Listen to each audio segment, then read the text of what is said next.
Hello, in this video I want to show you how to adjust DPI levels in Logitech Pro Wireless mouse.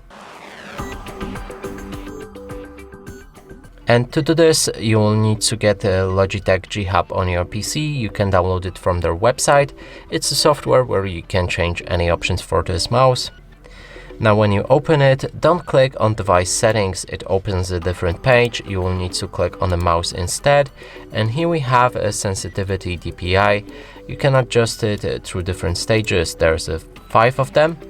So let's put like 750 here. We can go 1200 here, 2000 like that, and 3000 like this. And then last one will be 4000. You can also drag down any of the stages to remove them. So if you want to use, for example, only 3, just click on that stage and drag it down like that. Now, if you want to add more, you will need to hold the, just click on the this slider and it will add additional stage. Sorry for that lag from me.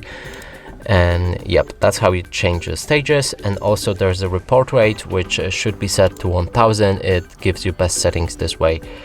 And that's it for this video. Hope you like it. Please consider subscribing to our channel, leave a like and a comment below.